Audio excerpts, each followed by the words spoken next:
Hello student, welcome to Mother's Work Inter College online classes. बच्चों, आज हम वर्ग से संबंधित एक मिसलेनियस एक्सरसाइज को हल करेंगे। कल मैंने वर्ब के बारे में बताया था। ज़्यादातर बच्चों को टेंस मालूम है, कितने टेंस होते हैं।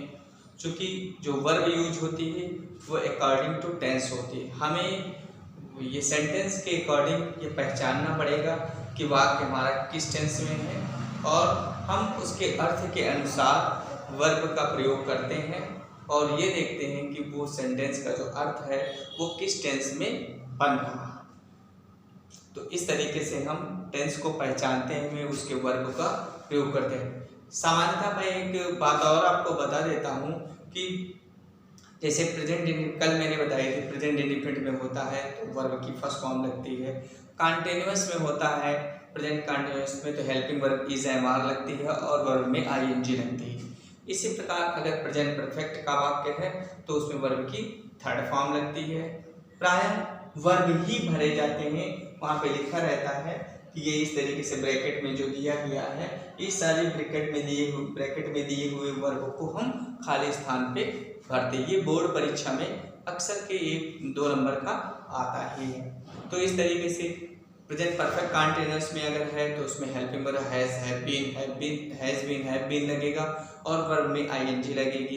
पास्ट इंडेफिनिट का यदि वाक्य है तो उसमें हम अगर असर्टिव सेंटेंस है तो V2 का प्रयोग करेंगे, और अगर नेगेटिव या इंट्रोगेटिव है तो हम V1 का प्रयोग करेंगे। इसी तरीके से पास्ट कॉन्टिन्यूअस टेंस में वाज वर्ब और V1 में आईएनजी लगती है।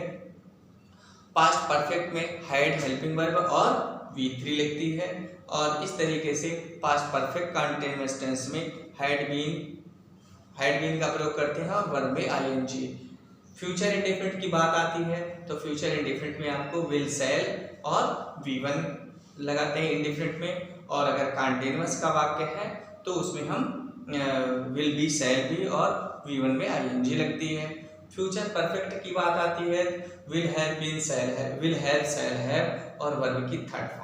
और अगर फ्यूचर परफेक्ट कॉन्टिन्यूअस टेंस है तो will have been, shall have been और वर्ब में आईएनजी, V1 प्लस आईएनजी का प्रयोग करते हैं। तो बच्चों, इस तरीके से हम टेंस के अकॉर्डिंग वर्ब का प्रयोग करते हैं। अब हम एक इसमें से 10 सेंटेंस दिए गए हैं, इनको हम हल करेंगे। जैसे यहाँ पे पहला नंबर पर दिया हुआ है, कह रहा ही योर नेम, ब्रैकेट में नो दिया है। नो माने क्या होता है? जानना। तो अब ये कह रहा है वह तुम्हारा नाम जानता है।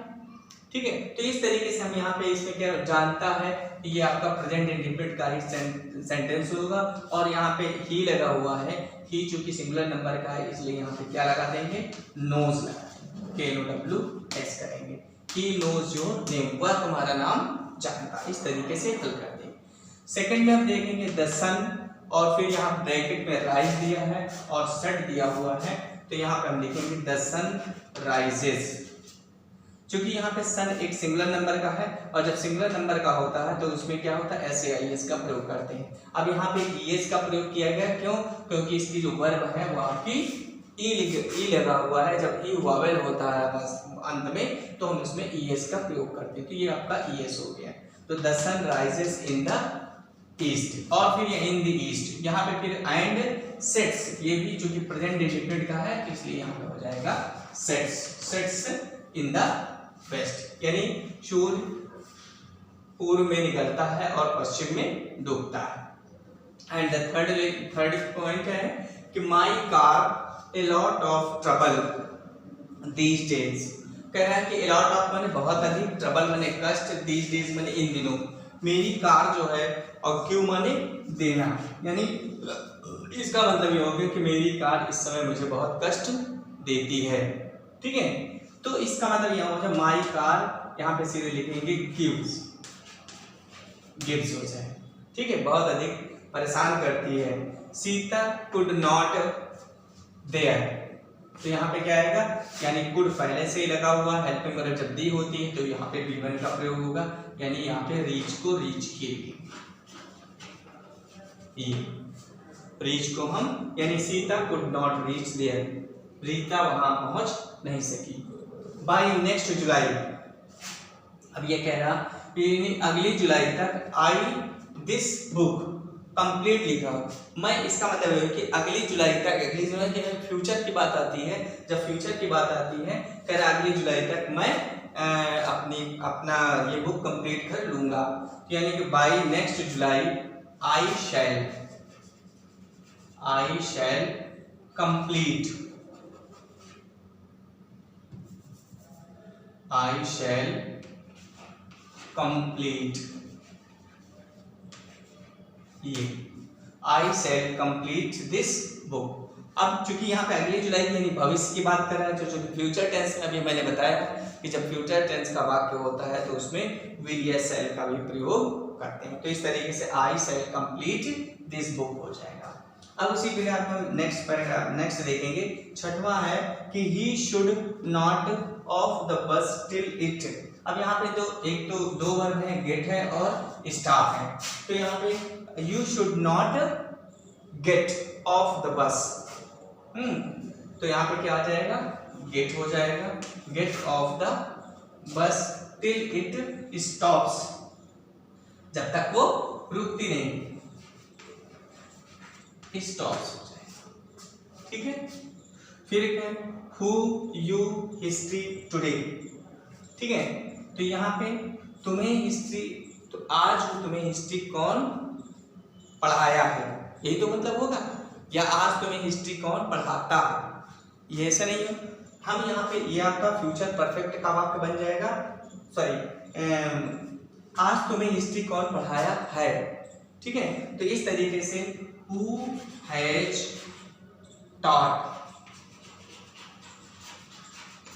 यानी ये हैज लगेगा और यहाँ पे V3 का प्रयोग है, तो who has taught you history today। इस तरीके से प्रेजेंट परफेक्ट का वाक्य हम बना देंगे। यहाँ पे देखिए आई हैव स्मोकिंग, कह रहा आई हैव स्मोकिंग, मैंने स्मोकिंग करना छोड़ दी, जो मैंने छोड़ना होता है, तो आई हैव यहाँ पे हो जाएगा वर्ब के रूप में हम गिवन, यानी हैव लगा हुआ है, इसका मतलब है कि यहाँ पे V3 का प्रयोग होगा, तो गिवन अप स्मोकिंग हो जाएगा। फिर यहाँ पे देखिएगा 9 में ही हैज, इसमें भी हैज लगा हुआ, he has in this school, bracket में टीच दिया हुआ, सिंस जुलाई 1993।